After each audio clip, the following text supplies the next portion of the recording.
భక్తుడి వలె ప్రతిరోజు ప్రార్థన చేసే అలవాటుని అలవర్చుకోవాల్సిందే, వేరే మార్గం లేదు. క్రైస్తవుడికి ప్రార్థనయే ఆధారము. ప్రార్థన చేయడం మంచిది, అయితే ప్రార్థన చేసే పద్ధతి తెలుసుకుని చేయడం ఇంకా మంచిది. ఏమి అడగాలో, ఎలా అడగాలో, ఎప్పుడు అడగాలో తెలుసుకుని చేస్తే మంచి సత్ఫలితాలు వస్తాయి. మనలో చాలామందికి ఎలా స్టార్ట్ చేయాలో తెలియదు, ఎలా ముగించాలో తెలియదు, అసలు ప్రార్థనలో ఏమి అడగాలో కూడా తెలియదు. మన ప్రార్థనలకు జవాబు రావాలి అంటే కొన్ని సక్సెస్ సూత్రాలు మనం పాటించాలి. బైబిల్లో ఉన్న భక్తులకు దేవుడు చాలా ఇస్తానన్నాడట, కానీ భక్తులే వద్దు ప్రభువా, నీవు మాకుంటే చాలయ్యా అని అన్నారట. తీసుకో అని అడిగినా కానీ భక్తులు అన్నారట, వద్దన్నారట. మనమైతే ఏం చేస్తాం?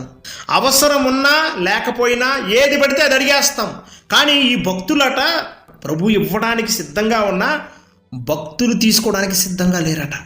అయితే కొందరు భక్తులు కొన్ని అత్యవసర పరిస్థితులను బట్టి కావాలని కోరుకున్నారు. వారి స్వార్థం కోసం కంటే కూడా దేవుని ప్రణాళికలో అవసరాన్ని గుర్తించి అడిగారు. అందుకే వారట సక్సెస్ఫుల్ లైఫ్ని లీడ్ చేయగలిగారు.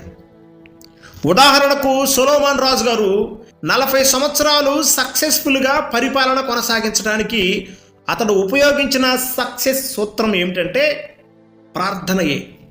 ప్రార్థనా జీవితమే అతనిని రాజుగా నిలబెట్టింది, జ్ఞానవంతుడిగా నిలబెట్టింది అతని ప్రార్థనా జీవితమే. 1వ రాజుల గ్రంథము 3వ అధ్యాయము 4 నుండి 14 వచనాలను మనం ధ్యానం చేసినట్లయితే ఈ విషయాలన్నీ గ్రంథస్థం చేయబడి ఉంటాయి. దేవుడు సొలొమోనుకి స్వప్నమందు ప్రత్యక్షమై, సొలొమోను నీకేది ఇష్టమో అడుగు, అది నీకు ఇస్తాను అని అన్నాడట.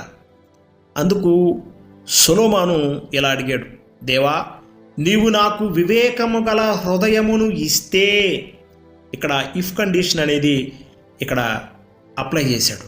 నీవు నాకు ఇది ఇస్తే నేను మంచి చెడ్డలు వివేచించి నీ ప్రజలకు న్యాయము తీరుస్తాను అని అడిగాడు. దేవుడు వెంటనే గ్రాంటెడ్ అని అన్నాడు. ఎందుకంటే ఇది దేవుని దృష్టికి అనుకూలమైనది. మనందరం ఏమనుకుంటాము? సొలొమోను జ్ఞానాన్ని అడిగాడు తెలివిగా అని అనుకుంటాము, కానీ సొలొమోను తన కొరకు అడగలేదు. ఇక్కడ అండర్లైన్ చేసుకోండి, సొలొమోను అడిగిన వివేకము గల హృదయము తన కొరకు అడగలేదు. తన ప్రజలకు న్యాయము తీర్చాలి, మంచి చెడ్డలు వివేచించి ప్రజలకు న్యాయము తీర్చాలని అడిగాడు. దేవుని ప్రజలకు మంచి చెడ్డలు వివేచించి న్యాయము తీర్చాలి. అందుకే దేవుడు వెంటనే ఆ ప్రార్థన వినగానేనట గ్రాంటెడ్ అని అన్నాడు. అదేంటి సొలొమోను, నీ కొరకు అడగమన్నాను కదా, నీ కొరకు అడగమన్నా, మరి నువ్వేంటి నీ కొరకు కాకుండా ప్రజల కొరకు అడిగావు? ఎస్, నీ ప్రజలకు న్యాయం తీర్చడం కంటే గొప్ప పని ఇంకేముంటుంది ప్రభువా అని అన్నాడు సొలొమోను. ఇక్కడ 2 అద్భుతమైన పనులు జరిగాయి, మీరు గమనించండి.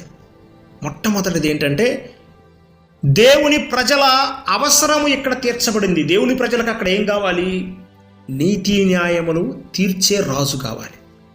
అక్కడ సొలొమోను రాజు వల్ల వారికి న్యాయము తీర్చబడింది. రెండవది అదే విధముగా సొలొమోను రాజు జ్ఞానవంతుడిగా ప్రపంచంలోనే ప్రఖ్యాతి పొందాడు, ప్రఖ్యాతి చెందాడు.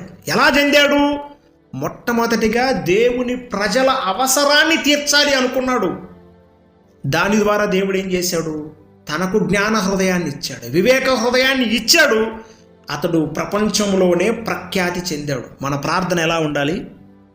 మన అవసరం కంటే ముందు దేవుని అవసరాన్ని గుర్తించాలి. అప్పుడు వెంటనే దేవుడు అంటాడు, మీ ప్రార్థన అనగానే గ్రాంటెడ్ అని అంటాడు.